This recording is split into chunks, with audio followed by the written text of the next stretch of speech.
et de mettre à demain. Alors, on prend le contrôle au nom de Amen. Amen. Ok. Donc, aujourd'hui, notre sujet, c'est comment faire le choix du conjoint. Puis nous avons comme hôte Papa et Céphalie, les papos, ils font En tout cas. Donc, Papa et Lee, est-ce que tu peux mettre la caméra si possible pour que nous puissions commencer notre temps de partage? OK. J'entends beaucoup. Je sais pas, ça vient de chez qui.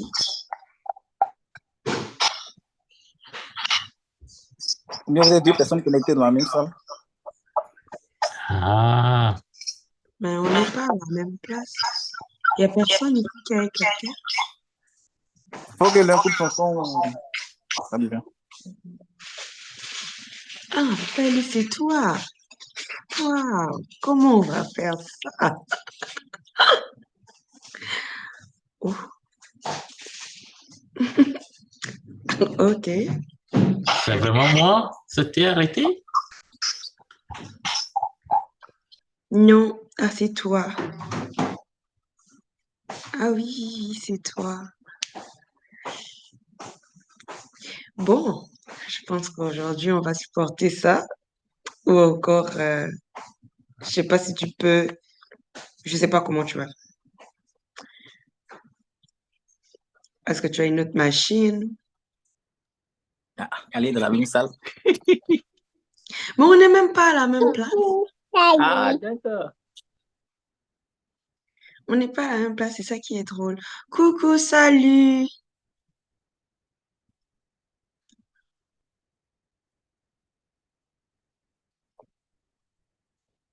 Ok, fait qu'aujourd'hui, je sais pas comment on prononce ton nom, c'est Sonnette. Est-ce qu'on va Sosten? Torsten, oui, oui. C'est ça? Comment tu vas, Sosten? Ouais, ça va très bien, je vois. Ça va aussi. Je pense que c'est toi qui va répondre aux questions là, parce que Papa Eli, c'est toi qui va répondre aux questions. Tu as bien fait. C'est un bon choix. Tu as fait un choix. Excellent choix. Ah, c'est Eli qui n'est pas là, qui répond derrière. Vu que mon micro fait du bruit, donc as-tu l'honneur?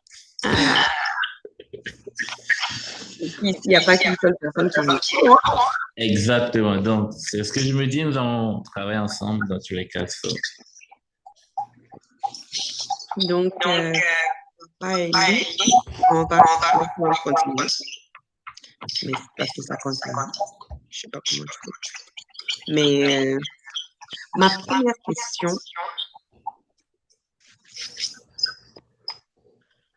notre première question va vers pourquoi choisir, pourquoi faire le bon choix OK. dans le choix. Pourquoi est-ce qu'on fait le bon choix? Pourquoi faire le bon choix? Mm. J'allais dire que c'est évident, mais c'est pas toujours évident. Non, c'est pas toujours évident. Hein. Donc, pourquoi le faire et surtout comment le faire? On sait que c'est vague. Pourquoi le faire? Pourquoi faire le bon choix? Alors, si on va de l'autre côté, un mauvais choix direct, c'est une vie ou bien une destinée ruinée. Un mauvais choix, c'est beaucoup de problèmes. D'ailleurs, d'abord, le couple, le mariage d'abord est challengé, est soumis à beaucoup de défis. Maintenant, encore plus dans un mauvais choix, c'est comme doubler, tripler, quadrupler, je ne sais même pas. Donc, je vais faire la comparaison avec un mauvais choix pour mieux expliquer pourquoi c'est mieux de faire un bon choix. Dans un mauvais choix, c'est tout un tas de problèmes, comme je viens de le dire. Okay? Alors, donc, vaut mieux être avec quelqu'un. Vaut mieux avec quelqu'un qui nous correspond pour bien bâtir notre vie et en même temps les deux vies, pour réaliser ce que Dieu a mis. Comme je l'ai souvent dit, pour ceux qui m'écoutent souvent, nous sommes ici sur terre pour réaliser le plan de Dieu. Alors, au lieu d'être concentré à régler des problèmes jour après jour, au lieu de passer à côté de l'appel ou bien ce pourquoi nous sommes euh, programmés sur cette terre, nous allons tout prendre le temps pour régler des conflits de couple, des banalités en plus, des choses qui ne valent même pas la peine.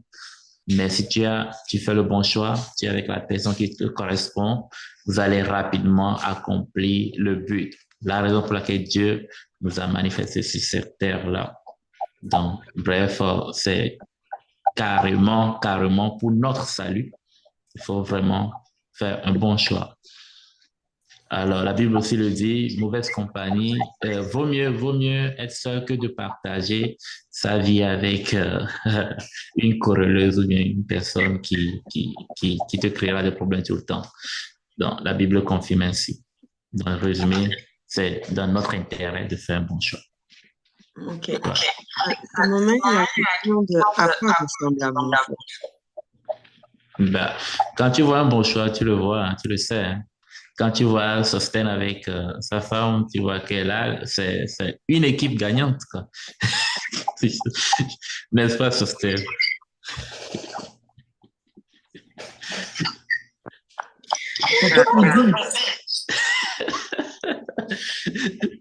Juste pour dire que ça se voit, tout ça se sent tout de suite. Tu vois une équipe, en fait. Quand on parle d'un bon choix, tu vois une équipe. Tu vois pas deux personnes, tu vois une personne. Alors, coucou, Liliane, bon arrivée, elle est là. Alors, voilà. Donc, quand tu vois un couple ou bien quelqu'un qui a fait un bon choix, ça devient une seule personne. On voit une équipe gagnante. Et à quoi ressemble un bon choix? C'est tout simplement ça. C'est vrai que c'est pas tout ce qu'on voit qui est réel. On peut avoir une image, mais derrière, ça peut cacher beaucoup de choses. Mais l'homme est fait d'une manière à ce que euh, quand tu vois ce qui n'est pas vrai, on, on le sait. On peut avoir un peu de doute, mais on sait que ça, c'est pas du vrai. Quand tu vois une montre en or et tu vois du fake, oh, ça brille trop. Ça dit, il y a quelque chose qui va te faire savoir que quelque chose ne va pas. Ouais, donc ça se voit, honnêtement. Un couple qui se correspond, ça se voit. On remarque ça. Et on voit surtout ça à travers leurs fruits. Le fruit que ça donne, le travail que ça produit, le résultat. Voilà. Alors, à ton avis, qu'est-ce qui, on va dire, quelles sont les étapes à suivre pour faire un bon choix? OK. Alors, j'aime bien ça, j'aime cette question. Il y a même un livre que je venais d'écrire par rapport à ça. C'est que le célibataire doit savoir. C'est en pleine édition et j'ai pris le temps de parler des étapes. Parce que souvent, on saute les étapes. C'est ça le danger. Et on voit tout de suite la forme, Coca-Cola, de la go, et puis on est emballé. Et on voit beaucoup plus ce qui frappe à l'heure. C'est vrai, ça peut attirer notre attention. Mais on ne doit pas s'arrêter là. On doit aller plus en profondeur. Et même si sont fermés. En tout cas. Ouais. Donc, il faut aussi des étapes. Pour résumer, pour ne pas trop parler de ça, ou bien pour ne pas, voilà. Il y a d'abord l'étape, il faut des harmonies, il faut s'harmoniser surtout l'harmonie, la première étape, qui est tout de suite l'amitié. On va juste l'appeler l'amitié. Quand tu vois une personne, il y a quelque chose qui va t'intéresser. Ça peut être la forme. C'est pas mal, c'est pas encore mal. Ça peut être l'éloquence de la personne. Ça peut être le parfum. Ça peut être n'importe quoi qui va attirer ton attention. Alors, ne doit pas s'arrêter là. Il faut aller à un autre niveau. Pour voir, en dehors de ça, est-ce qu'il y a quelque chose qui me rapproche de cette personne-là? OK? Et là, on va aller plus vers côté l'intellectuel, le caractère. Vous voyez, est-ce que on match? Est-ce qu'on se comprend? Du moins, ça va. Tu n'auras pas forcément quelqu'un qui est ça dit qui te correspond, non. Souvent même, c'est les opposés qui s'attirent, n'est-ce pas? Donc, c'est pas ce que tu recherches pour voir est-ce que la personne parle le même niveau d'anglais que moi, les personnes a Non, non, c'est pas ça en réalité, mais genre, est-ce que vous vous correspondez techniquement? Mhm. Okay? Dans le niveau intellectuel, il faut s'harmoniser sur ce plan. Okay? Donc, je donne un exemple banal. Tu pars à l'église. Nous sommes tous des chrétiens. Ouais, voilà. Tu pars à l'église, tu vois la sista, bien tu vois le frère. C'est des deux côtés. J'appuie de ces deux côtés. Tu vois le frère, bien tu vois la sœur. Et c'est le parfum. Je dis, ouh, quel parfum. Ok, d'accord. Et tu l'observes de loin.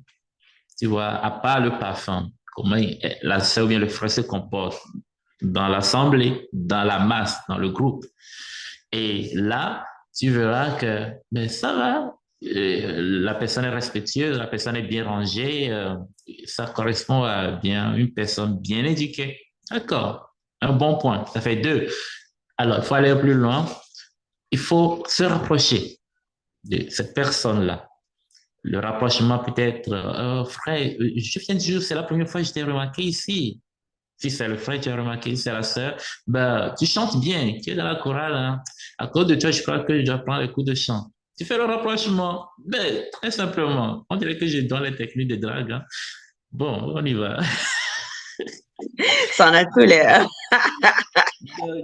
Tu fais l'approche et là, vous vous sympathisez déjà. Ça va commencer par là. L'autre dimanche, naturellement, quand vous allez vous voir, il y aura un sourire qui va. Et puis, là, dans la masse, vous vous observez. Tu observes toujours la personne dans la masse, dans le public, comment la personne se comporte. Okay? Tu as toujours les regards fixés pour analyser. Et après, là, il faut aller à l'autre étape qui est l'harmonie intellectuelle, où il faut aller au-delà de la masse. En dehors de la masse, comment cette personne se comporte? Si on est à one-to-one, si la personne est... Voilà. Et quand je parle de la masse, vous pouvez aussi faire une sortie, hein, aller regarder un concert, par exemple. Toujours dans la masse, tu vas voir comment la personne se comporte dans la masse. Vous allez à une sortie d'évangélisation, tu vas évangéliser, mais tu vas aussi observer, il ne faut pas oublier. Et après, là, tu peux avoir une invitation one-to-one. Est-ce qu'on peut aller se promener, marcher, si ça t'intéresse? Homme comme femme, l'invitation peut venir des deux côtés, je précise. Et là, tu verras, là, c'est one-to-one. Tu vas avoir encore plus, tu auras plus d'informations. Jusque-là, OK, super. Merci, Sosté. Jusque-là, c'est pas avec idée que je veux poser cette parcelle. On va à la découverte.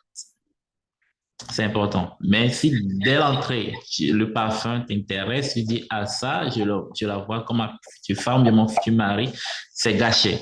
On va avec l'intention de faire un nouveau ou bien une nouvelle amie. C'est la base. Après l'harmonie intellectuelle, l'harmonie spirituelle. Alors, est-ce que cette personne-là, la vision de Dieu, c'est quoi la place de Dieu dans la vie de cette personne?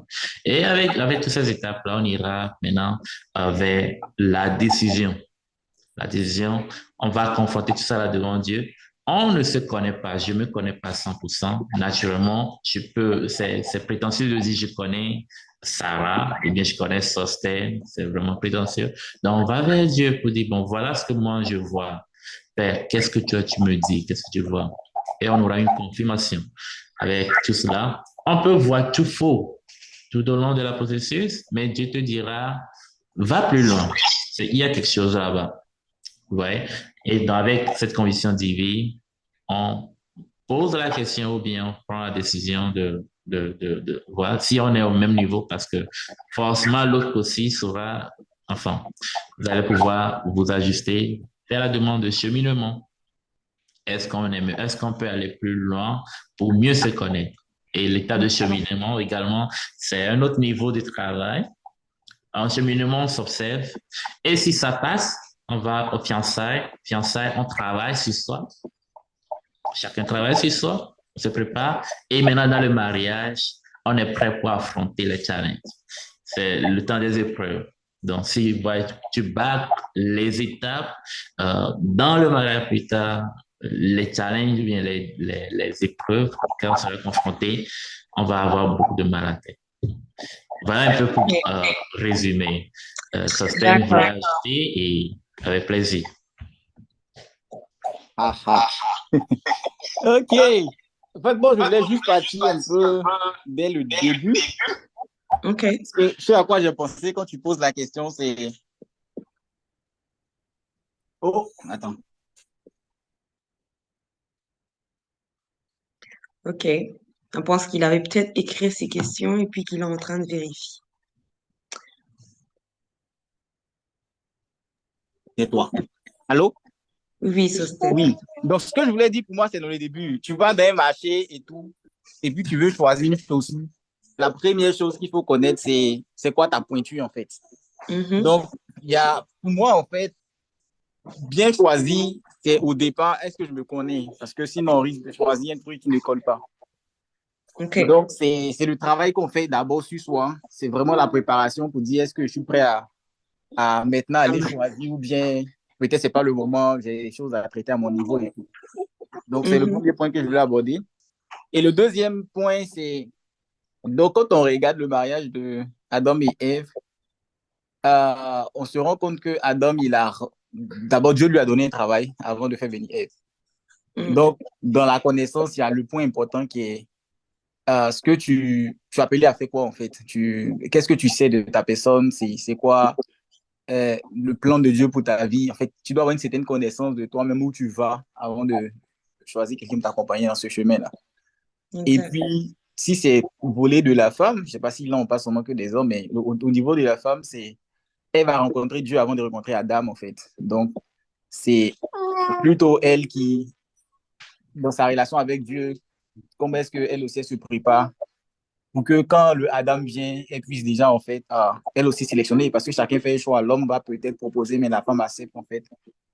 Donc, elle le choisit quelque part aussi. Mhm. Donc, c'est ces deux points-là de l'origine que je voulais juste aborder. OK. Donc, moi, j'ai une question pour toi, Sosten. Est-ce que ça implique que lorsque tu vas faire ton choix, lorsque bah, tu finis de te connaître et que tu pars au fait de faire ton choix de chaussures et tout, euh, tu peux en choisir deux, tu peux en choisir trois.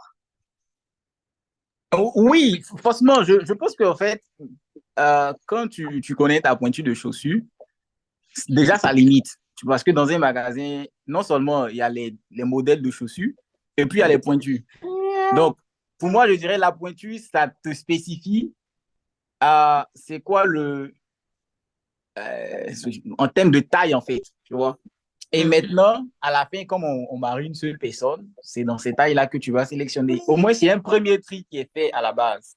C'est pourquoi, par exemple, Mhm. nous qui sommes chrétiens, dans cette préparation-là, il y a le volet, on s'est dit, épouse quelqu'un qui est chrétien. Mhm. Donc, c'est dans cette partie-là, on sait qu'on est chrétien, on connaît notre identité, on n'ira pas forcément se mettre sur un jour ou un jour, bien prendre quand même euh, le risque d'aller en fait avec quelqu'un qui va pas forcément coller au niveau spirituel. Donc, c'est tout ce travail. Quand je connais mon identité, je sais plus ou moins à quelle identité ça peut coller. Et donc, ça permet déjà de faire un premier filtre avant de pouvoir aller plus loin dans ce que je pense que Elie a donné.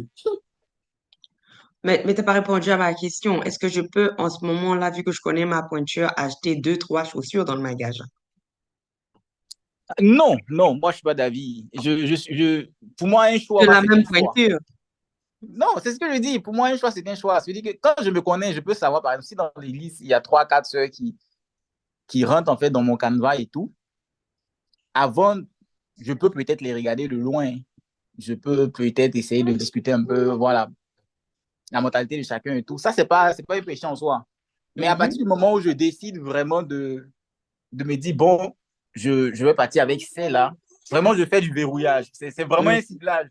Que à partir de ce moment où tu décides, avant d'aller plus loin, avant de commencer déjà à peut-être approcher la sœur, en tout cas dans ce que Elie a dit, tout ce qu'il a décrit là, tu fais d'abord le choix de te dire, OK, c'est elle que tu vas cibler, tu vérifies elle et tu fais toute la procédure. Ça peut prendre, dans ce cas-là, voilà, ça fait tout le processus comme il a dit. Peut-être que ça ne peut pas prendre. Et dans ce cas aussi, je ne dirais pas tout de suite, tu te rebats sur la deuxième, mais c'est si vraiment tu as pris le temps de te préparer pour aller sur la première et tout, en fonction de l'issue, tu pourras maintenant voir qu'est-ce que tu peux faire. Mais je ne suis pas d'avis qu'on puisse, par exemple, se dire, il y a 4 personnes qui me correspondent, donc je joue sur les 4 bords, quoi, pour me donner plus de choses. Mais tu apprends à les connaître. Oui, c'est sûr qu'apprendre à les connaître, mais pas pousser le bouchon loin. Moi, je dirais, OK. dans le moment où tu apprends à connaître, il ne faudrait pas que tu envoies un signal à la sœur que, en fait, il ne faudrait pas qu'en même temps, tu puisses faire espérer 4 personnes à la fois. Ouais. Ça n'empêche pas apprendre à connaître quelqu'un, voilà, tu peux parler, tu peux discuter, tu fais ce que tu veux. Mais on ne rentre pas dans du démonstratif. C'est quand vraiment tu as ciblé la personne que tu te dis, OK, c'est elle, je pense que j'ai fait tout ce que j'ai à faire. Que maintenant, tu vas rentrer dans préparer la personne même avant de faire une quelconque annonce, quoi. D'accord. OK, merci beaucoup, Sosten. Je ne sais pas si quelqu'un d'autre a envie de rebondir dessus. Edem, je pense que tu t'es senti un peu concerné là. Est-ce qu'il y a quelque chose que tu veux dire? Non, moi, j'ai rien à dire. Et les patrons ont déjà tout dit, hein. Ah, les patrons ne connaissent pas toujours tout, hein? Souvent, tu vois les employés emmènent toujours un plus dans l'entreprise. J'ai pas bien compris, hein. Tu peux toujours amener un plus dans l'entreprise.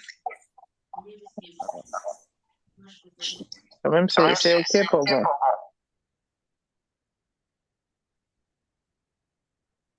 J'ai pas vraiment compris ce que tu as dit, excuse-moi. Oui, je disais, moi, j'ai vraiment compris tout ce qu'ils ont dit. Et OK. ils ont vraiment expliqué tout.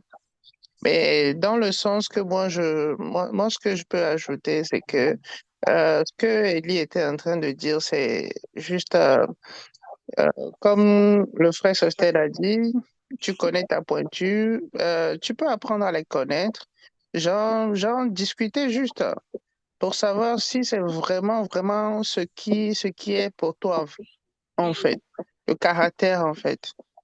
Donc, pour essayer de connaître au fond la personne avant de dire quelque chose pour que ça marche ou pas. C'est ça. Mais si tu commences, tu dis ça ne marche pas, tu vas de l'autre côté, ça ne marche pas, tu vas de l'autre côté, ça ne marche pas, tu vas gâter ton nom, hein. Ouais, ça, tu vas vraiment gâter ton nom, Idem.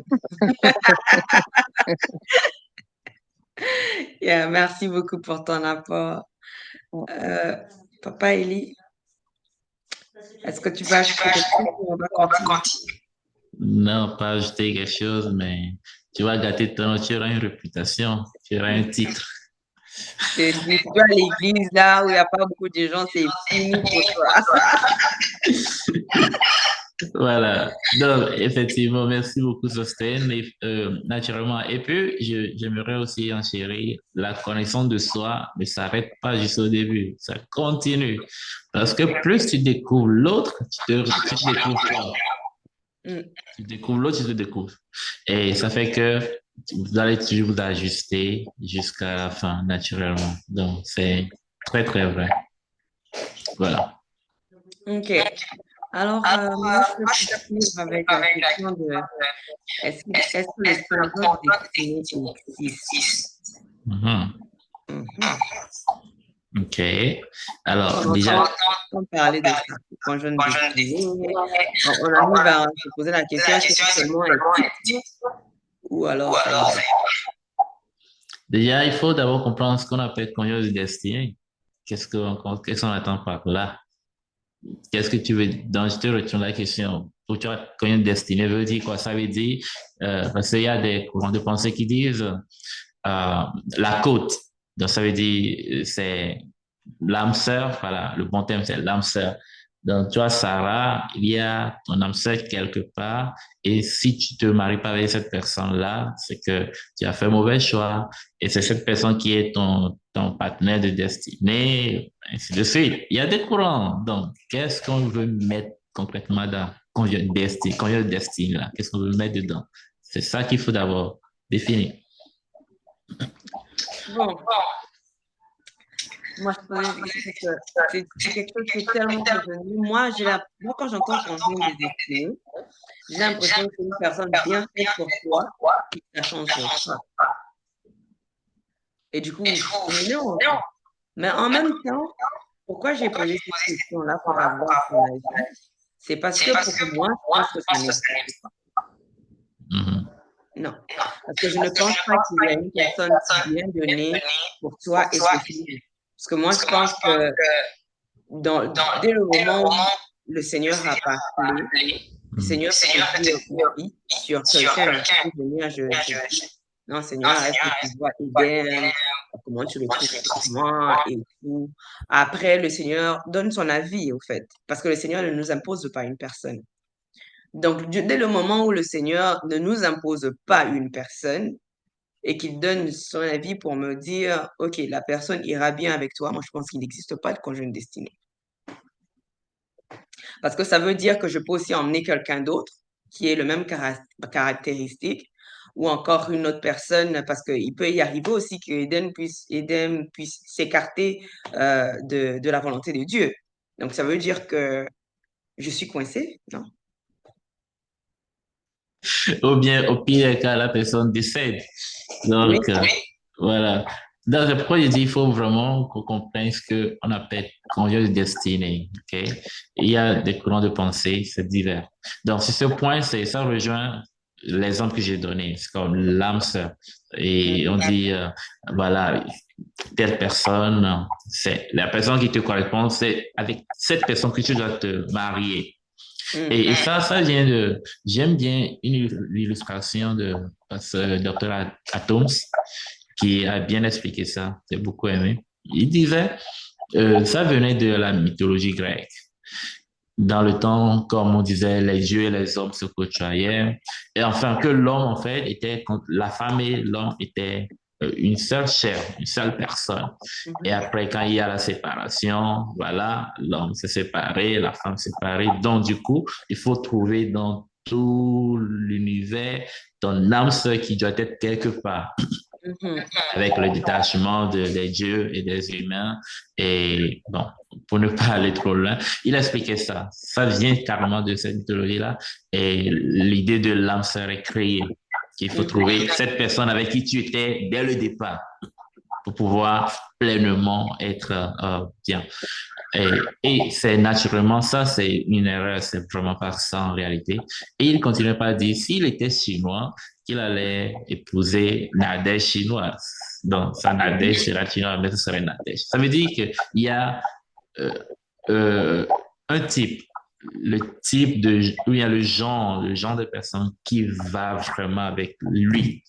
Comme ça, ce qu'elle avait dit, il faut se connaître naturellement. En se connaissant, c'est là que tu sauras qu'est-ce qui match avec moi. Tu vois? Donc, en termes de caractère, même d'attirance, tout ça là, c'est le genre, c'est une façon de dire le genre. Donc, par là, on peut aussi l'appeler conjoint de destinée. Si tu sors dans ce cas de genre, tu vois, là, tu vas rater ta destinée parce que ta destinée, c'est pour le mettre dans le cadre. Il y a plusieurs définitions aussi, je précise, mais pour le mettre dans le cadre de l'appel de Dieu, ce que Dieu a préparé pour toi pour accomplir cette terre. Si tu rates, on l'a dit dès le début, le mariage, tu rates le choix, donc, naturellement, tu vas vers la chute enfin, tu vas pas accomplir ta destinée. Tu vas te mettre avec quelqu'un, donc du coup, tu te mets avec quelqu'un qui te correspond pour ta destinée. Là, on peut pas être conjoint de destinée dans ce sens-là. OK? Et voilà, c'est dans ce sens-là. Donc, il faut bien clarifier que ce n'est pas l'âme sœur, genre une personne unique. Si tu te maries pas avec cette personne-là, c'est que tu es foutu. Non, c'est pas le cas. C'est pas vraiment ça. Il faut sortir dans cette idée-là. Si la personne décède, il y a des gens qui sont remariés, qui ont bien vécu, qui ont bien accompli des choses. un exemple d'une figure, Pasteur Karambiri. Mhm. C'est un exemple. On va dire que, bon, l'âme sœur est décidée, donc il n'y a plus moyen. On va regarder le résultat aujourd'hui avec son épouse, vous voyez.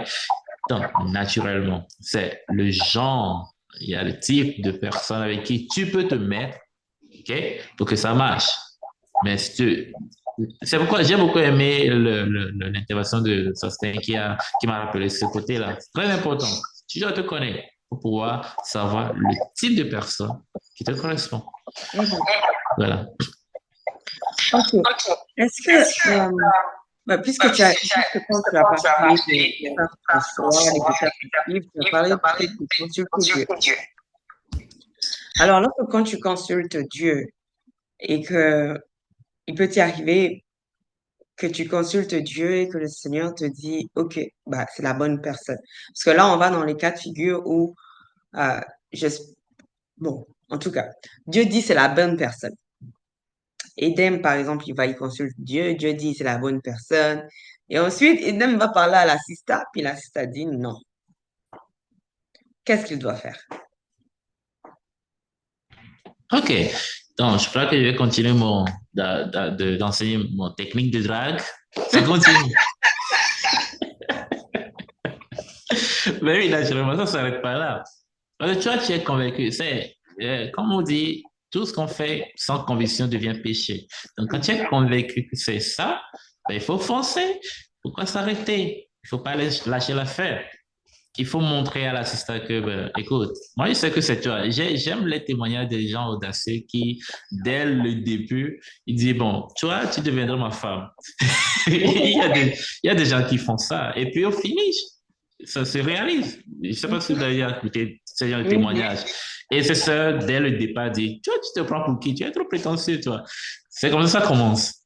Tu vois? Donc, toi, tu es convaincu. Tu viens de la conviction. Tu sais que c'est elle. Alors, à toi de faire, et naturellement, Dieu aide aussi dans cette histoire. Hein. C'est pas anodin, c'est pas quelque chose de hasard. Et Dieu t'accompagne pour que l'assistant puisse voir, ah ben, on dirait que je suis en train de faire une erreur. Mais, il y a des cas, tu peux bien insister. Elle dit non, c'est non parce que, voilà, parce que elle vise quelqu'un d'autre. Et elle dit, bon, ça c'est elle, parce que, tout comme l'homme, Sostène l'a dit, les deux font le choix. C'est pas l'homme seulement qui fait le choix, la femme aussi fait le choix. Okay? Donc, elle aussi, elle a son mot à dire. Elle dit, bon, voilà, moi aussi j'ai cette condition-là. Ça veut dire, comme vient de dire tout à l'heure, il y a le type. Ça veut dire que Dieu peut t'amener vers une autre personne. Tu vois, ça peut prendre du temps, mais c'est possible que ça aille vers une autre personne. Il y a Pasteur Marcelo qui a témoigné par rapport à lui, sa relation avec sa défunte femme. Ça a été clair. Dieu l'a dit, si tu ne l'épouses pas, parce que le problème venait de Marcelo. C'est lui qui mettait les freins à la relation et tout. Et Dieu l'a dit, si tu ne l'épouses pas, tu vas bien sûr t'épouser, mais ça ne serait pas vraiment au niveau où j'aurais voulu. Tu vois, ça a été clair. Il y aura des choses comme ça. Ce sera clair avec toi. Alors là, il faut agir. Mais là, on parle de l'autre côté qui s'oppose à la chose. Donc, pour ça, Dieu ouvre encore d'autres chemins pour que tu puisses avoir d'autres personnes. Si l'obstacle est cette personne-là, catégoriquement, pardon. Voilà. Il y a Sostène qui veut ajouter quelque chose. Sostène, c'est à toi la parole. Oui. En fait, bon, c'est un conseil que je donne généralement aux frères. Moi, je me dis, faudrait qu'on se dise des vérités. À partir du moment où tu as le OK de Dieu, dans tout ce qu'on fait, il y a vraiment l'action de l'homme.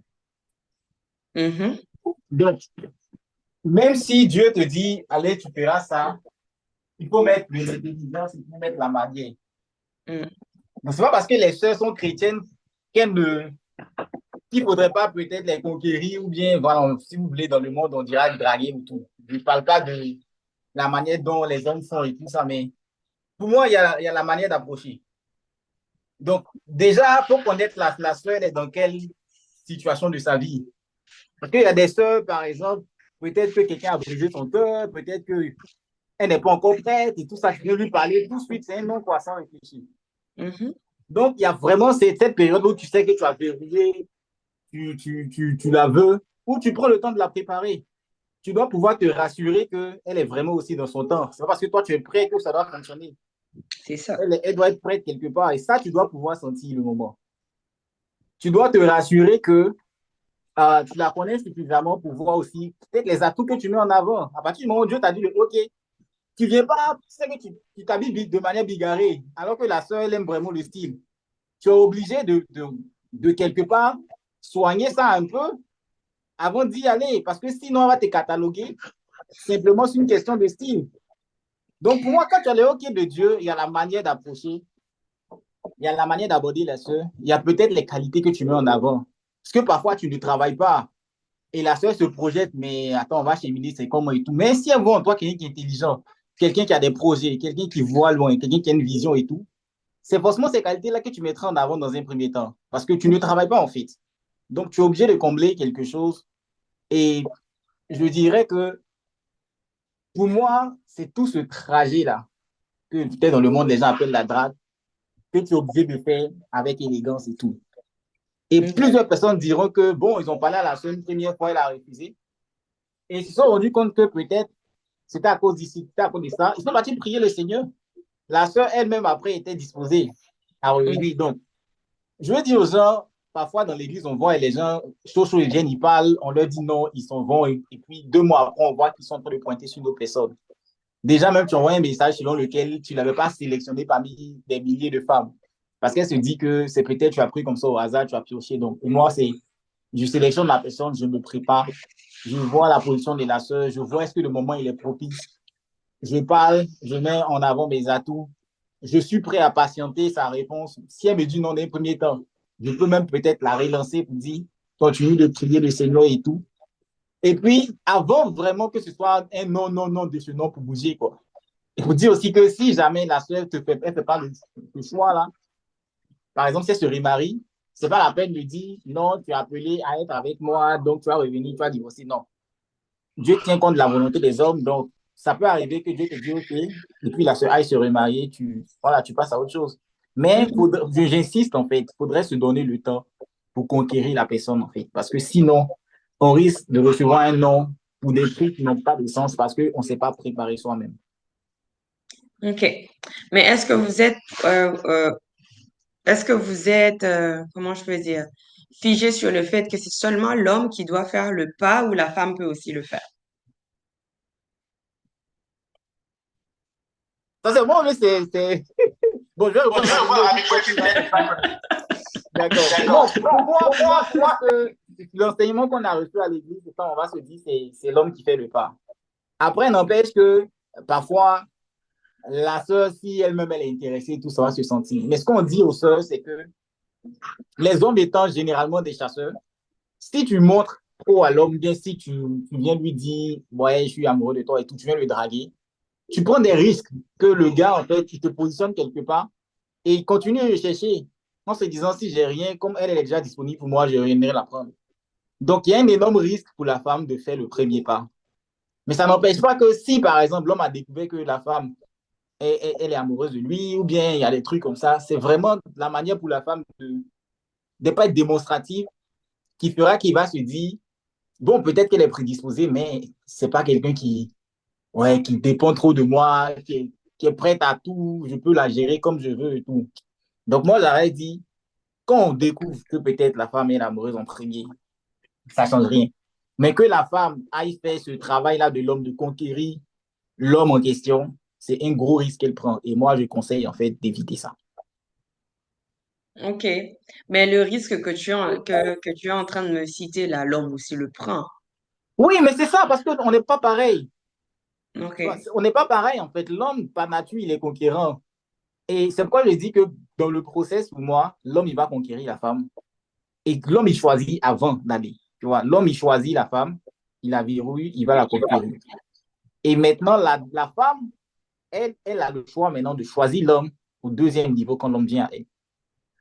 Donc, ça veut dire que c'est à ce niveau-là que la femme, elle décide. Et donc, c'est le OK des deux qui fait fonctionner. Maintenant, si la femme veut prendre la place de l'homme, ce qui va se passer, je prends l'exemple dans les églises, on casse beaucoup le cou C'est-à-dire qu'il y a beaucoup d'hommes qui se prennent des râteaux, qui vont parler, et puis on leur dit non. Tu ne verras jamais un homme en train de faire un scandale dans l'église parce qu'on lui a dit non. Mais une sœur qui espère un frère et le frère, il va épouser une autre sœur, elle risque même de quitter l'église. Ça peut dire qu'on ne supporte pas en fait les situations de la même manière. Et c'est la vérité, on n'est pas pareil.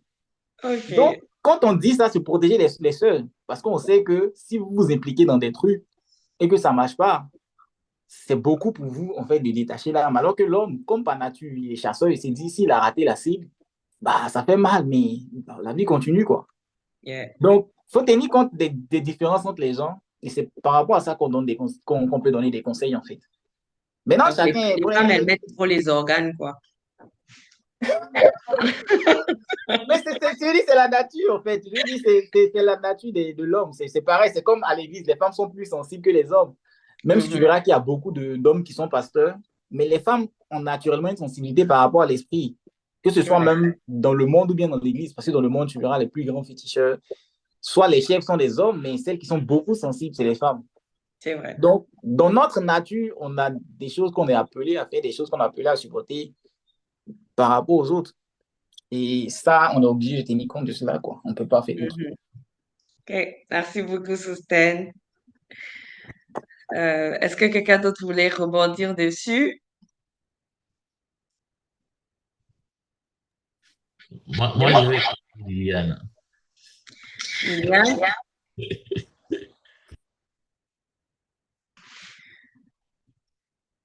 Liliane, je pense qu'elle est un peu occupée. Ou encore, elle est peut-être là, ou elle nous parle, puis elle a oublié d'ouvrir son micro. Ça, elle sait faire ça.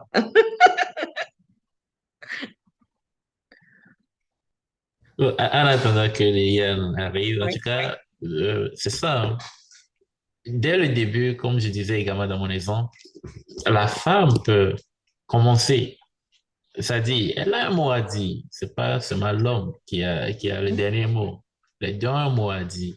Mais j'aime l'expression de faire le travail à la fin pour conquérir. C'est pas à la femme de faire ce travail-là. Non, ça revient à l'homme. Et même si la femme remarque l'homme et puis commence l'étape et tout ça, il faut qu'elle garde en idée que, ça dit, quand tu remarques une personne, c'est pas dire, cette personne, non, je dois me marier avec cette personne. Non, non, non. Il faut pas aller avec cette base-là tout de suite. À moins que c'est une conviction de Dieu. Bon, d'accord, on n'a rien à dire. Mais quand tu pars tout de suite que c'est cette personne-là que je vais épouser, et là, ça va te faire te jeter à l'eau, faire de n'importe quoi. Et le monsieur peut à la fin te dire, bon, tu es venu, un certain mais qui est venu, bon, moi, je te prends juste comme ça, comme tu es venu. Non, mais il faut comprendre que c'est un travail qui se fait pour se marier. Ça revient au finish, ça doit revenir à la normale. Je me rappelle quand j'étais aux études, il y a un professeur, je ne sais pas quelle matière, et il donnait l'exemple. Il me demandait pourquoi, quand on parle de fiançailles, à moins que je me trompe, est-ce qu'on met la bague au doigt à l'homme aussi? Ou bien c'est seulement la femme? On met la bague à la femme ou bien? Bon, cette affaire de bague-là, ça commence à se faire maintenant que les femmes mettent des bagues au doigt. Ah, c'est la modernisation ou bien c'est le monde actuel. Sinon, d'avant, on met la bague, c'est l'homme qui se met à genoux et met la bague à la femme pour dire on s'est fiancé. L'homme, on met rien. Vous voyez, c'est une marque pour dire ça, c'est ma marque. Et le professeur allait plus loin pour dire, en réalité, ce dossier, l'homme peut mettre la bague à deux, trois femmes. Et après choisir une seule. Lui, il est libre parce que il a le choix encore. Ça revient à ce que nous disons au départ pour tu peux regarder. Mais lui, il est parti trop loin. Naturellement, quand on se fiance à cette personne. Juste pour dire que l'homme et la femme n'ont pas la même position dans la processus. Il y a une différence. OK? L'homme a un rôle, chacun a un rôle. Voilà. Chacun a un rôle à jouer. Donc, il faut savoir le rôle que tu as à jouer. Mais n'empêche, on insiste dessus. Le début de la marche, la femme peut l'enclencher, tout comme l'homme. Et je crois que Sostène va nous faire un témoignage après, j'espère bien, s'il veut. Liliane, il veut parler. Ah, Bonjour tout le monde. allô Liliane. Vraiment désolée si j'interviens très peu. Je suis au four au moulin en même temps, en fait. C'est une activité dans moins d'une heure, donc du coup, je ne fais que courir après le temps. Mais j'écoute tout ce qu'on se dit et j'aime beaucoup cette partie ici. Et je me trouve obligée de parler. Ce que j'entends Papa Elie parler, dire voilà, la femme peut... Non, moi, ça m'oblige à dire quelque chose, en fait. J'ai beaucoup aimé l'intervention de Sostan et vos différentes interventions. Et vraiment, que le Seigneur vous bénisse hein, avec tout ce que vous nous donnez comme enseignement, connaissances, expérience. Et, enfin, moi, je dis seulement, les frères sont prêts. En tout cas, bon, la partie que je voulais un peu dire un mot, c'est beaucoup plus est-ce que la femme peut approcher l'homme ou pas? Avant, j'étais très sceptique à ce niveau-là, en fait, et je disais quasiment non. Même si un homme vraiment m'intéresse, gars, mieux je meurs dans mon côté. S'il faut que j'aille vers lui, j'étais vraiment celle-là. Et à la lumière des Écritures, moi, on regarde un peu, par exemple, je prenais beaucoup aussi cet exemple-là pour le dire, lorsque le serviteur d'Abraham est allé chercher Rebecca pour Isaac. Et la Bible nous montre que lorsque ils sont arrivés dans la cour d'Abraham, Rebecca s'est couverte en fait pour ne pas se faire connaître. Une fois qu'elle a vu le serviteur, je dirais Isaac, elle a demandé au serviteur, est-ce que c'est Isaac? Le serviteur lui a dit oui et elle s'est couverte en fait. La Bible dit qu'elle s'est voilée complètement pour que le serviteur ne la reconnaisse pas, pour que Isaac ne la reconnaisse pas. Enfin, c'était en quelque sorte, c'était une façon de se cacher, une façon de ce que j'ai compris de la chose, c'est comme c'était une façon pour elle de dire je n'ai pas à m'exposer pour qu'il me voie, mais s'il m'aime ou qu'il m'apprécie, c'est dans mon voile qu'il appréciera ce que je suis. Et quand on voit par la suite, on voit Isaac qui se tourne et voit le serviteur d'Abraham venir et il a tout de suite compris. Ayant son voile, il a compris que ça, c'est ma femme en fait. Et il est allé vers elle. Et je prenais pour acquis ce passage pour dire que, OK, la femme ne peut pas, tout au contraire, l'homme qui voit sa femme, tout de même comme Adam s'est réveillé de son sommeil, il a vu sa femme, il a vu Ève, il a dit, ça c'est la chair de ma chair, l'os de mes os. C'est pas la femme qui l'a identifiée, mais c'est l'homme en fait. Et je me disais, est-ce que c'est pas possible? Mais quand on regarde encore dans les mêmes écritures plus tard, Boaz et Ruth, on voit que Ruth était allée à cette nuit-là se coucher aux côtés de Boaz pour dire, ben, si tu pensais quelque chose de moi, me voici en fait. Mais Ruth ne s'est pas prononcée. Elle est juste restée là. Beaucoup donnent des interprétations genre, ouais, elle s'est livrée, elle est allée à sa couche. Donc, tout pouvait y arriver. C'était encore une autre façon de dire, ben, OK, prends-moi cadeau, prends tout, comme on dit souvent dans le jargon populaire. Mais dans le fond, elle s'est rendue disponible. Mais elle n'a dit aucun mot. Et là, Boaz a compris que oui, ce que je mijote dans mon cœur, elle aussi, elle y pense pareil. Elle me donne l'occasion de faire le pas. Donc, pour moi, je me dis, même si ça te brûle, sister, reste dans ton coin, laisse l'homme te reconnaître, laisse l'homme voir la valeur que tu es, la valeur que tu as, laisse l'homme identifier l'os de ses os, la chair de ses os en toi, en fait. Même si ça brûle, je dirais, fais comme Boaz, fais comme Ruth aux côtés de Boaz, mais tais-toi. Parce qu'en fait, c'est un peu comme si tu renverses l'ordre. C'est un peu comme si tu es en train de dire à l'homme que, gars, moi, je suis une femme facile et tu peux me prendre comme tu veux. Et quand tu fais ça devant l'homme, oh, il va te chosifier, en fait. Il va juste se dit, bah, la femme est en train de mépriser ma place et elle veut montrer qui est-ce qu'elle est. Et la société nous donne ce rôle-là, en fait, nous dit on est égal à l'homme, ce que l'homme fait, nous aussi on peut faire. Mais en réalité, non, ils sont tout simplement en train de renverser l'ordre divin, en fait, qui est la place de l'homme qui a son autorité de faire le pas auprès de toi. Et là, quand il le fait, son côté mal lui dit non, ça c'est l'homme, en fait. Mais toi, en retour, quand tu viens faire ça, tu biaises ça, oh my, tu ouvres les portes où il va vraiment faire ce qu'il veut. Donc, je rejoins encore Sosten dans le sens que il est très important, même si ça te brûle, reste calme. Ne dis rien, même si ça fait quelque chose. Laisse que l'homme fait toutes les manières.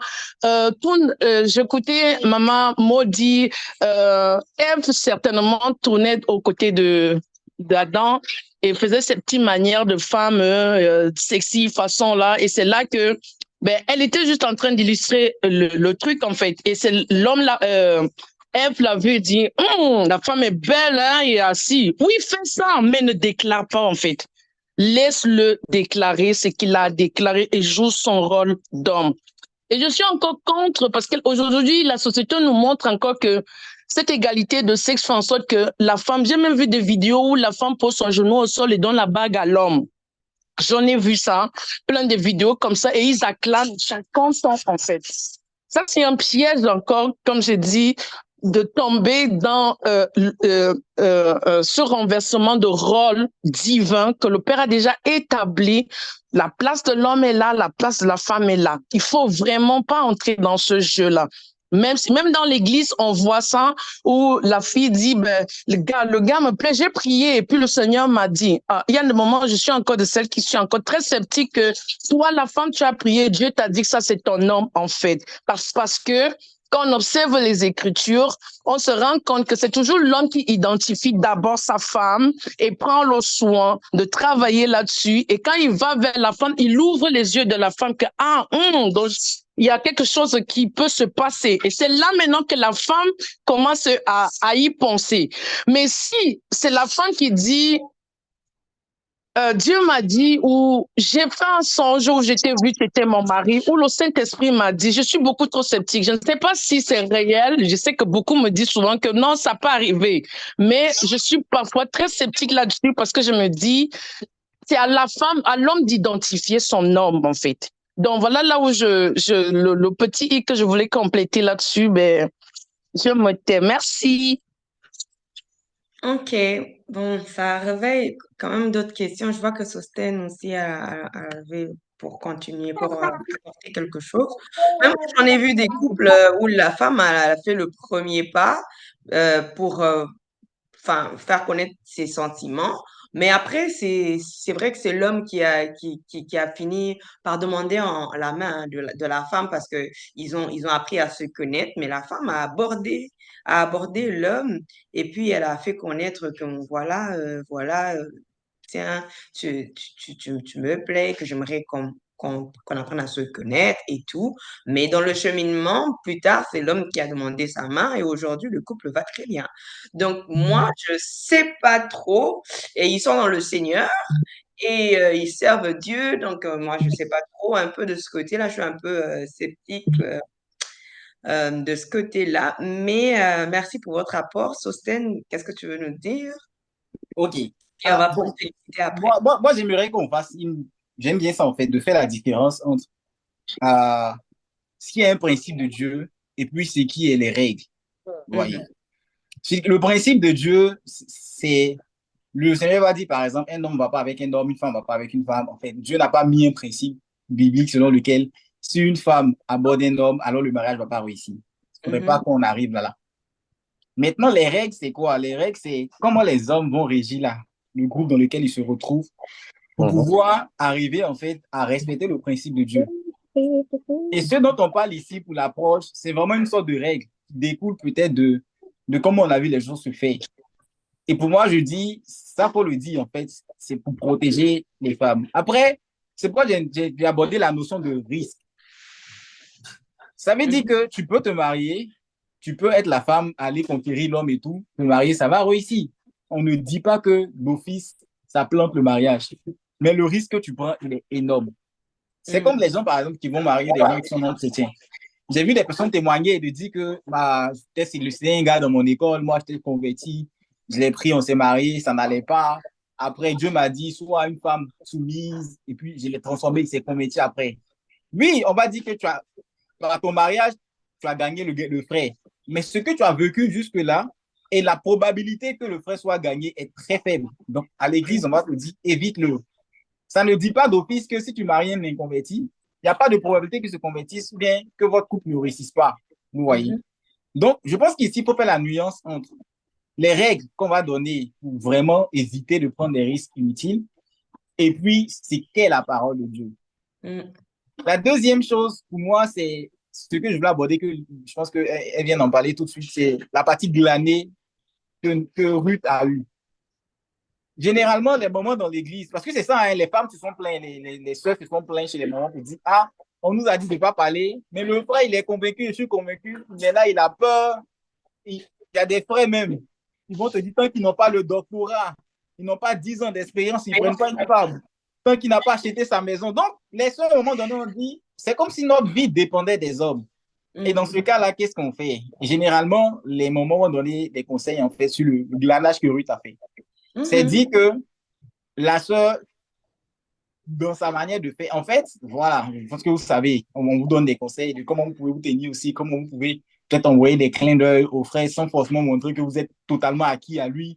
Je veux dire, il y a toute cette manigance-là des femmes de fait, de pouvoir quand même faire sortir le gars. Et je pense que là-dessus, les moments pasteurs donnent beaucoup de conseils, surtout le moment Liliane Sanogo, elle en donne des conseils. Le frère, il ne te voit pas. Il sait que, bon, il n'a pas envie de te regarder. Il est là, il fait ses calculs alors qu'il a l'œil sur toi. Mais quand tu vas sortir de ces tenues, de ces sérieuses-là, il va se dire, ça là, je cale ou bien quelqu'un d'autre. Tu vois? Donc, je pense que chacun a son pouvoir. C'est vrai que autant l'homme, il a le pouvoir sans risque de dire que lui, il va conquérir, il va proposer. Mais la femme a son pouvoir caché qui peut faire qu'elle va faire sortir l'homme, en fait, de son carquois et venir parler. Donc, chacun a sa puissance, je pense. Comme dans le foyer aussi, on a dit, voilà, les femmes sont soumises. C'est le pouvoir à elles parce qu'elles peuvent, en fait, par soumission ou bien par la manière de faire, soumettre l'homme à des choses que lui-même, il ne pensait pas faire. Donc, chacun a son pouvoir, il doit pouvoir l'utiliser. Et c'est un risque énorme de vouloir jouer, en fait, sur le pouvoir de l'autre. Ça ne veut pas pour autant dire que, d'office, les gens ont raté leur destinée, mais c'est des conseils que les gens donnent sur la base de statistiques qu'on a vues et sur la base des choses qui sont passées dans l'Église. D'accord. Merci beaucoup, Sosten. Ma question a créé le problème, hein, pour Ellie. Félicité avait levé la main avant Liliane. Après, je reprends Liliane. Félicité, tu veux dire quelque chose? Félicité.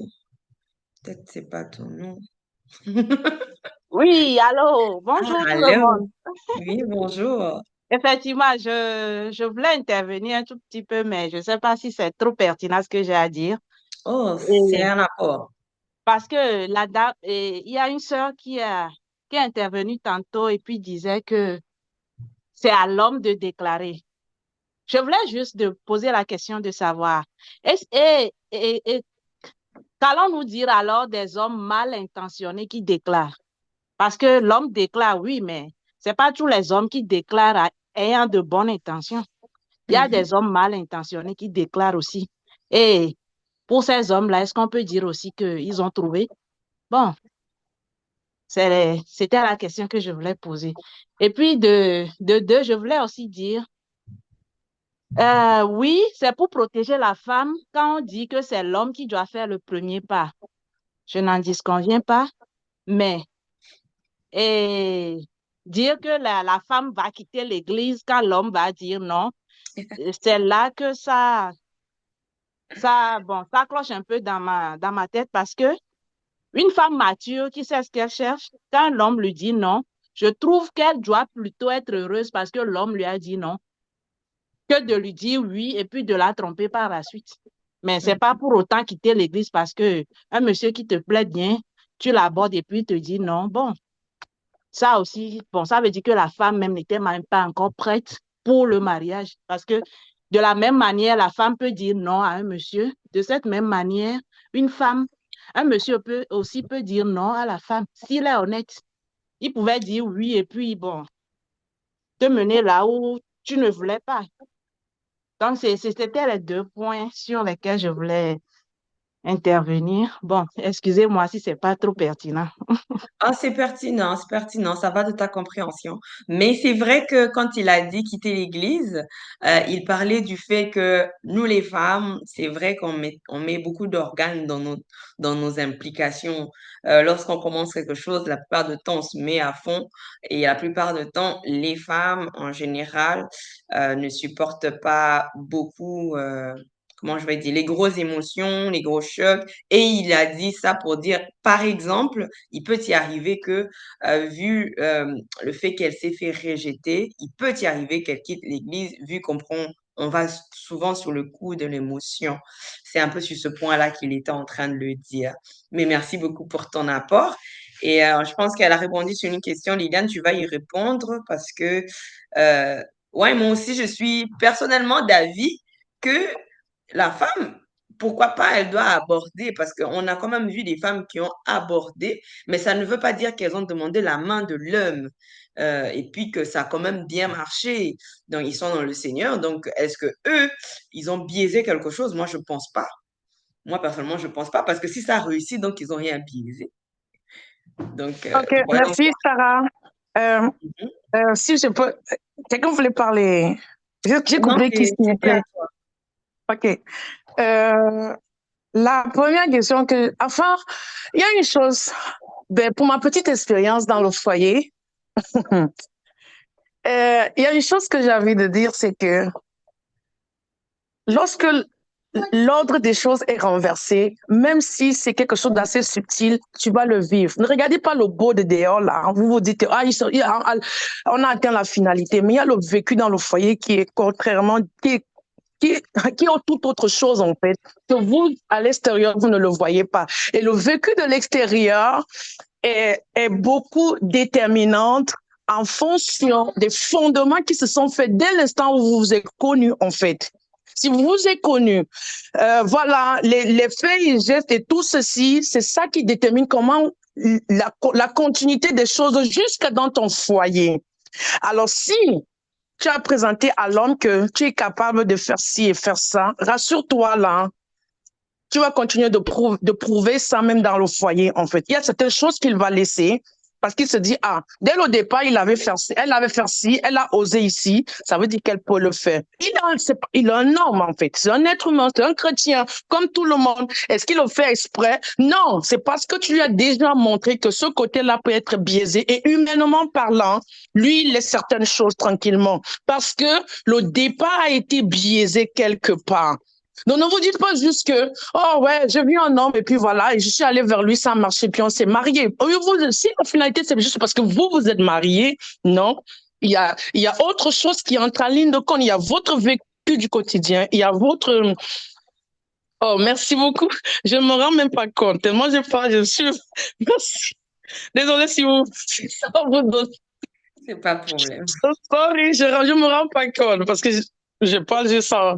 Anyway, donc, il y a votre quotidien qui détermine vraiment de comment vous avez commencé. Quand je parle du quotidien, je parle du mariage, en fait, votre vécu de tous les jours. Et ça, là, ça part des fondements que vous vous avez fait dès même le premier jour que vous vous avez rencontrés. Comment est-ce que vous aviez commencé? Comment les choses se sont faites? La vision que vous vous êtes donnée dès le départ. Et chaque acte, chaque chose que tu poses à ce moment compte en fait pour votre vécu dans le mariage. Parce qu'il y a des moments où, à un moment, tu te rends compte que ce que tu avais dit à ton homme ou à ta femme, avant même que vous vous ayez marié, quand vous étiez en train de blaguer, Poussi est resté clair dans sa tête et ça créait quelque chose d'une manière ou d'une autre à ce niveau-là, même dans votre vécu. Et ça, il faut faire très attention, en fait. C'est très important de ne pas biaiser les choses. Quand on parle de l'ordre, on parle des règles, on dit OK, laisse l'homme prendre sa place, la femme prendre sa place, oui. Faisons-le. La parole de Dieu ne nous montre pas quelque part où la femme est allée droit au but et dit à l'homme que, OK, je te veux pour homme, en fait. On fait comment? La Bible ne nous montre pas ça. C'est impossible. Même si on veut dire, OK, on va interpréter tel passage, on voit clairement que la femme se montre disponible et maintenant l'homme approche et attaque. Mais la femme ne va pas à l'attaque directement. Ça, c'est renverser l'ordre des choses, en fait. Et ça, là, quand une femme montre déjà ça, même si l'homme t'a dit oui, rassure-toi que ça va te suivre, en fait. Votre quotidien, vous aurez plein de défis qui sont rattachés à cela dès au départ. Puis tu vas te dire, mais où est le problème? Non, c'est vos fondements, tout a été basé sur ça, en fait, dès le départ. Il sera laxiste, les choses qu'il peut faire, il ne le fait plus. Voilà, même les déclarations qu'il va te donner, il va plus te déclarer des choses parce qu'il va te dire, ah, elle s'en fout de ça. Alors que toi, la femme, excuse-moi, prends juste ta place et il fait le reste. Oui, tu dis? Oui, mais il y a des hommes qui ne savent pas faire les déclarations, hein. Même quand c'est lui qui a fait le premier pas, il sait pas rien, il sait rien Ça, c'est faire. un autre débat. Donc, J'ai pas envie là, moi, d'entrer je de me ce dis, côté-là. ça va d'un problème de communication, peut-être. Non, Parce qu'on parle de tout. Sarah, Parce que là, en tout cas, moi, je dis ce que je pense, en fait. non, parce que Mais là, non, tu vas peut-être me dire, je veux pas entrer dans ce débat-là parce que c'est un autre débat de communication, un autre débat de langage d'amour, de ceci et de cela. Ça n'a rien à voir avec l'autre truc en question. C'est un autre truc là-bas. Donc, si on mélange ça, on s'en sortira pas là. Ça, c'est vraiment... Ah. Mais non, si je veux répondre à la sœur dans ce sens que elle a posé la question de savoir si je me trompe pas, si c'est pas ça, vous m'aurez cadré. Si un homme, oui, si c'est l'homme maintenant qui fait sa déclaration et qui n'est pas sérieux, comment on fait si je me trompe? Est-ce que c'est ça la question? Bah, tu as quand même répondu déjà à sa question là quand tu étais en train de parler. Tu as Ouais. répondu à sa question, oui. Parce Ok. qu'elle disait il y avait des hommes qui faisaient le pas, mais c'était pas des gens sérieux aussi. Donc, Oui, c'est ça. Mais le truc aussi, je renvoie à l'exemple de ta pointure de chaussure que Sostin l'a fait dès au départ. Donc, de toi-même, tu fixes ta pointure. Parce que dans la pointure de chaussure, ça implique tout. Ça implique que tu regardes le sérieux de la personne, tu regardes sa vie spirituelle, tu l'observes, tu vois tout, en fait, avant de dire oui ou non. Donc, si au départ, tu n'as pas fixé ça au départ, il peut arriver que tu tombes sur tout le monde, sur toute pointe de chaussures de pointure. Parce que quand on dit toute chaussure de pointure, on ne regarde pas juste la personne qui te... On regarde même aussi celui qui se montre sérieux alors qu'il n'est pas sérieux, en fait. Donc, pour moi, je reviens encore à cet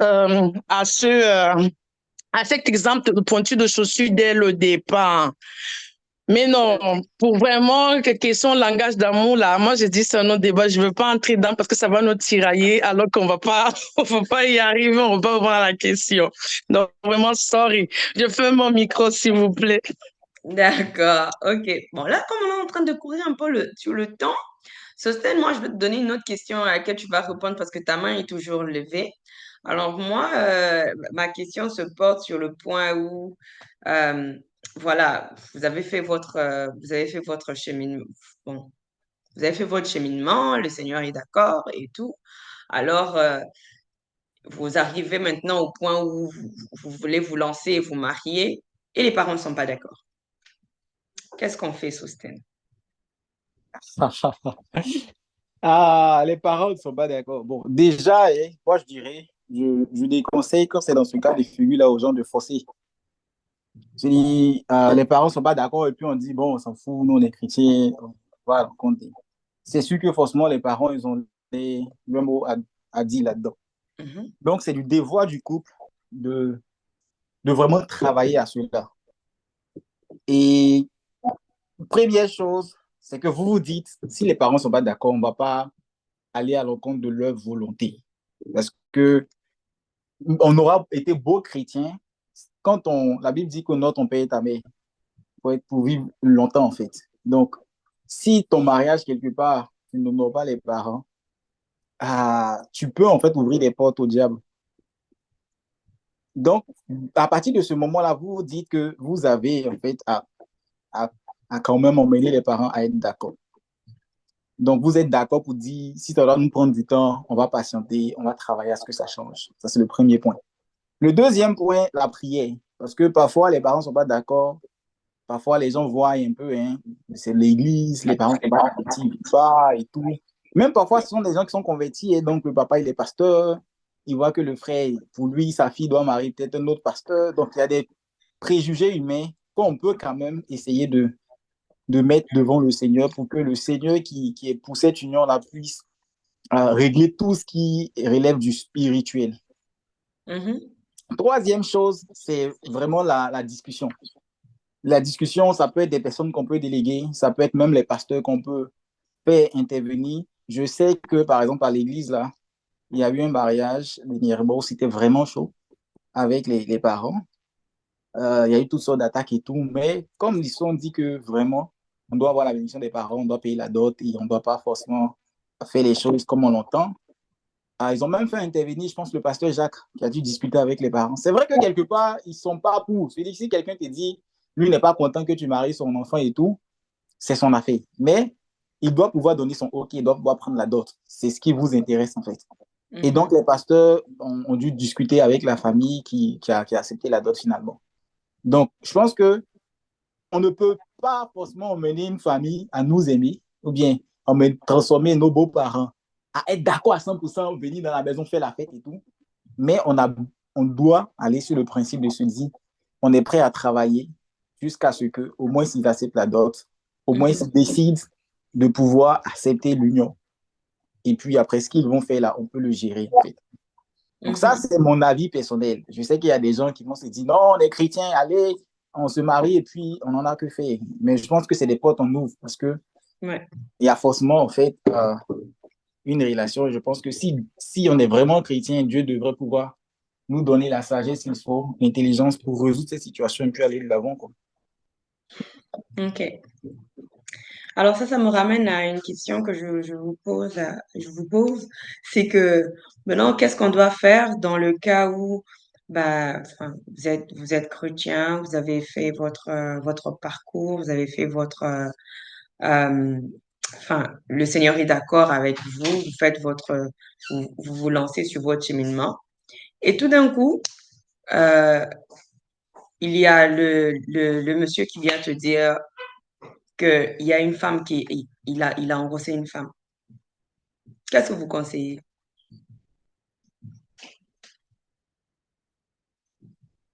Sostène, Ellie, Félicité, Angelo, René. On attend les réponses. Bon, moi, dans ce cas de figure-là, sincèrement, généralement, les trucs de ce genre, moi, je ne fais pas blanc, noir, noir, blanc. Je dis, il n'y a pas de réponse d'office pour moi. Je vais te conseiller ce que je pense. Et après aussi, je vais te mettre en face de la réalité. C'est que, dans un premier temps, vous êtes fiancé, le gars, il sort avec quelqu'un, il te trompe, jusqu'à engrosser la personne. Tu vois plus ou moins les risques dans lesquels tu t'engages. Voilà. Ça, tu as une idée des risques dans lesquels tu t'engages.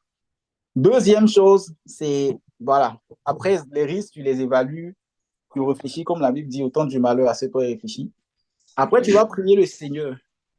Déjà, à partir du risque, hein, moi, je peux te dire, si on n'est pas trop chrétien, là, à ce niveau-là, je dirais, je ne prends pas ce risque-là, en fait, avec une telle personne. Après, tu vas prier le Seigneur, voilà, pour confronter. Maintenant, vraiment, si le Seigneur, il a un plan, se disant, par exemple, comme le cas de David, hein, c'est vrai que ça, c'est arrivé, mais peut-être j'ai un autre projet et pour vous, peut-être que le diable vous a eu à tel niveau et tout. Il faudrait que je sois clair dans ton esprit en te disant, je m'engage là-dedans, je décide en fait de pardonner.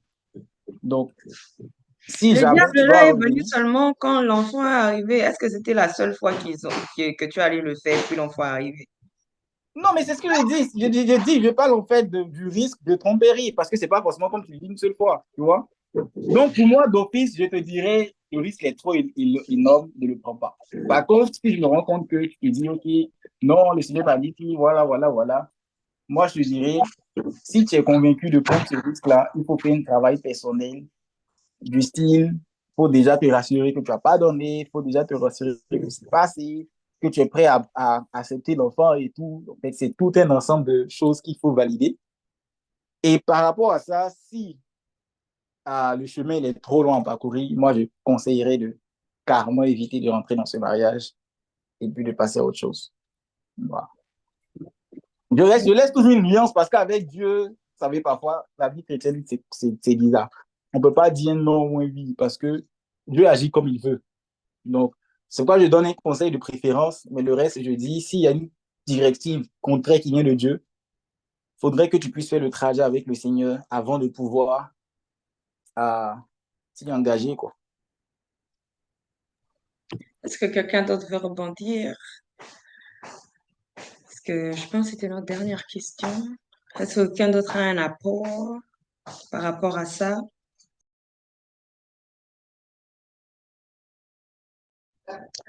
Bon, pour ma part, j'avais tellement de choses à dire, mais compte tenu du temps, je crois qu'on va aller rapidement.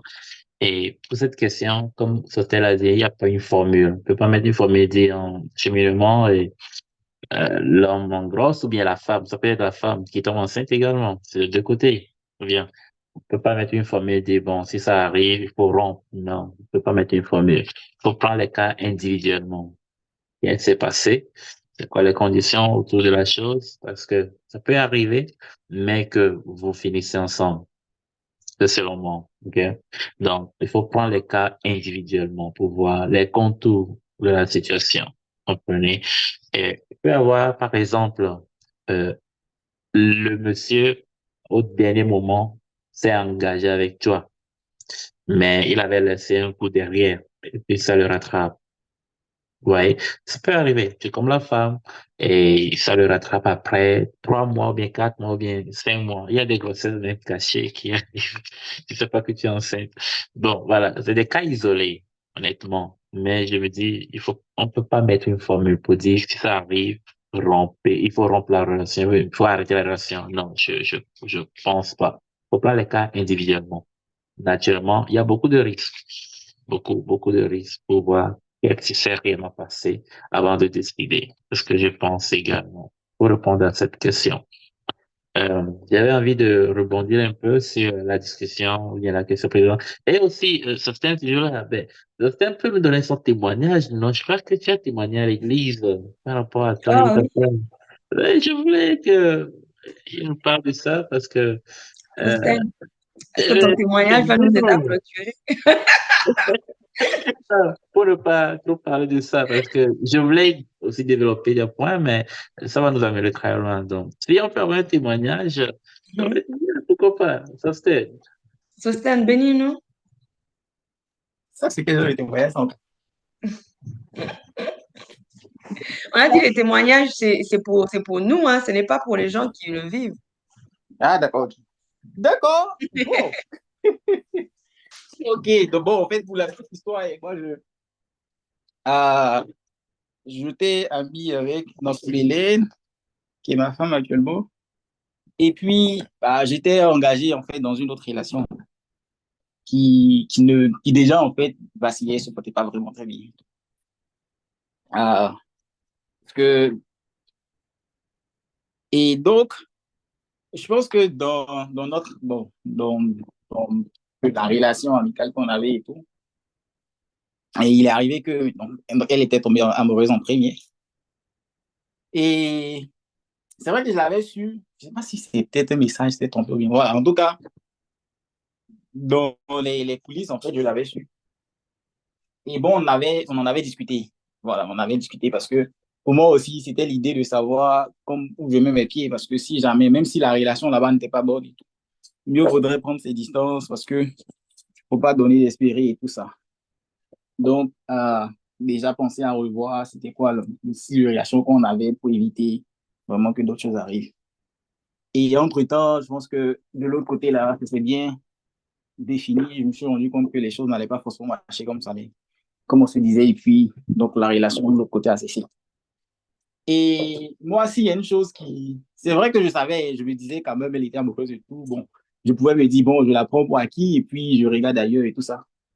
Mais ce qui m'a marqué, c'est que elle est restée à ce point-là, elle est forcément restée dans son coin. C'est vrai que, bon, on pouvait le voir, on pouvait le savoir, mais elle n'a jamais forcé, elle n'a jamais démontré que non, ouais, fait des propositions du style mettons-nous ensemble, des trucs de ce genre. Non, elle est restée dans son coin. Et jusqu'à ce que moi, de mon côté, je puisse commencer à la voir autrement. Et c'est à partir de là, en fait, que je l'ai approché pour lui dire que j'aimerais qu'on puisse marcher ensemble pour cheminer et puis aller jusqu'au mariage et tout. Donc, c'est pourquoi quand je parlais là, je dis, moi, l'une des choses qui a fait que je suis revenu vers elle après, c'est que même si c'était à découvert, elle est restée digne en fait dans sa position de femme, sans insistance, sans mettre la pression, se disant que voilà, peut-être que c'est arrivé, on peut pas on peut pas protéger son cœur pour l'éviter de tomber amoureux. C'est une chose, ça arrive, mais je reste en fait assez zen par rapport à ça. Si jamais, bah, ça prend gloire à Dieu, mais si ça ne prend pas aussi, c'est pas pour autant qu'on va détruire peut-être la relation qu'on a. Et moi, c'est quelque chose qui m'a fait comprendre que elle avait quand même ce niveau de maturité. Et quand moi, j'ai commencé à la voir autrement, tout de suite, je me suis engagé là-dedans. Et ce qui a fait que, comme derrière, on avait des traces d'amitié et tout, on s'est mariés, moins d'un an après, nous avons commencé à cheminer, quoi. Parce ça a été rapide, en fait, pour nous, avec l'amitié qu'il y avait et tout et tout. Voilà. Ok, merci beaucoup. Ok, oh, c'est une belle histoire, ça. C'est très intéressant. Une histoire que beaucoup de gens espèrent, mais le Seigneur est merveilleux. Merci beaucoup pour ton partage, Sosten. Donc, je pense que notre rencontre tient à sa fin. Je ne sais pas si Papa Elie a quelque chose à rajouter par rapport à tout ça. Ouais, vraiment, merci Sostène d'avoir partagé ça. Et ça résume ce que nous sommes en train de dire. Ça Mm. résume tout. Et c'est pourquoi j'insistais sur ce témoignage-là. C'est vrai. Bon, heureusement qu'on a enregistré, donc ceux qui nous ont lâchés vont pouvoir réécouter. Parce que si, pour clôturer, je donne l'exemple également de Isaac et Rebecca, c'est la même chose. Rebecca a aussi réagi. Elle a vu Isaac. Elle a posé la question. Ça veut dire qu'elle a posé un acte, naturellement. Elle a fait ressentir son intérêt à Isaac en demandant aux serviteurs, est-ce que c'est lui? Imaginez si c'était pas Isaac qu'elle avait pointé le jour-là et c'était un autre homme. Ça veut dire que quelque part, l'homme qu'elle venait de voir a accroché son cœur. Vous voyez? Et lorsqu'on va présenter quelqu'un d'autre, elle va toujours chercher à voir. Et l'autre là, qui est-ce en fait? Vous comprenez? Ça veut dire qu'elle a montré de l'intérêt, ou bien, voilà, elle a montré l'intérêt. Et après, elle s'est protégée. C'est ce que Système vient de dire. C'est ce que ça représente, ce que ça veut dire. Tu peux montrer l'intérêt, tu peux enfin, voilà. Mais ne va pas, comme il a si bien dit, faire le combat pour dire, bon, il faut que je l'épouse. Tu dois devenir mon époux. Ça, tu es en train de faire un faux combat. C'est ça dont on parle. Il faut vraiment qu'on soit clair là-dessus avant de se séparer. On ne demande pas à une femme de faire déclaration d'amour à un homme pour dire, écoute, toi et moi, Dieu nous a mis ensemble, tu deviendras mon mari. Je sais si tu le veux, tu vois pas? Non, c'est pas ce qu'on demande comme route, l'intérêt, on peut le voir, c'est visible.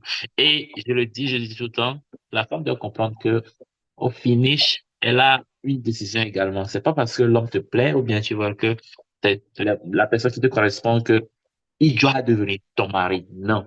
Tu as à la fin une décision à prendre également. Il faut pas perdre ça de vue également. Donc, voilà mes points que j'aimerais lancer. Je sais pas si tu as fini ta liste de questions, mais je crois qu'il y a beaucoup de choses à dire par rapport à ce thème. Oui, il y a beaucoup de choses Et à dire. on peut remettre ça encore pour la prochaine fois si possible, pour encore aller plus loin en détail. Mais pour ma part, voilà, ce que je voulais clarifier. D'accord. Ben, merci beaucoup pour votre présence et merci pour ceux qui ont tenu jusqu'au bout. Et donc, notre rencontre tient à sa fin. Ce serait dur de faire un résumé parce qu'il y a beaucoup de choses qui ont été dites. Donc, vu que la rencontre, elle est enregistrée, vous pourrez toujours le suivre lorsqu'elle sera lancée sur YouTube. Donc, merci pour votre temps. Nous savons que nous avons un peu débordé par rapport à l'heure qui était prévue. Alors, là, on va clôturer par une courte prière. Alors, je vais demander, comme Sosten a mené la barque depuis le début, apparemment, ça t'était destiné. Le Seigneur a voulu qu'on puisse faire ça aujourd'hui pour toi. Donc, je vais te demander si tu peux juste prier pour clôturer ce temps, puis ensuite on va se séparer. D'accord. Donc prions ensemble le Seigneur. Papa, nous voulons te bénir, nous voulons te rendre toute la gloire. Il t'a plu, Père, de pouvoir disposer ces instants et pour nous donner de discuter sur une question qui est centrale parce que nous savons que le mariage est une institution divine. Et Seigneur, bien choisi, détermine la suite de la réussite de nos mariages et même touche à tous les pans de nos vies qui concernent la destinée et tout ce qu'on peut accomplir pour toi sur la terre. Je bénis ton nom pour la vie de tous ceux qui étaient présents et je te rends gloire encore pour avoir inspiré, conduit, disposé ce temps. Seigneur, souviens-toi de tous nos frères qui sont encore dans cette attente-là, pour ceux-là qui doivent choisir, pour ceux-là qui sont même parfois dans des cheminements et que ces conseils-là puissent aider davantage. Et pour nous qui sommes déjà mariés, Seigneur, c'est encore un moyen de revenir en arrière et de voir peut-être ce qui n'a pas marché dès les fondations afin de pouvoir corriger les choses. Je prie que ta grâce soutienne chacun d'entre nous et que tu nous fasses la grâce de pouvoir nous retrouver encore pour les prochaines fois, Père, pour pouvoir partager autour de ta parole et être béni, Père, par l'intervention de chacun de tes enfants que nous sommes. Que l'honneur et la gloire te reviennent au nom puissant de Jésus. Amen. Amen. Amen. Merci beaucoup. Donc, je veux vous dire bonne soirée pour ceux qui sont au Canada et de l'autre côté, bonne nuit, je pense, hein, c'est ça. Hein? À Lomé, c'est déjà bonne nuit. Hein? OK. Donc, on va se séparer, puis merci pour votre présence. Merci à toi. Au revoir. Au revoir.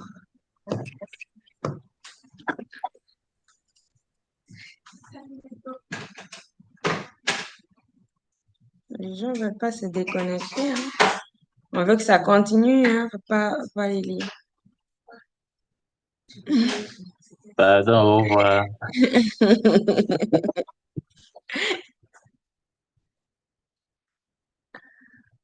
OK.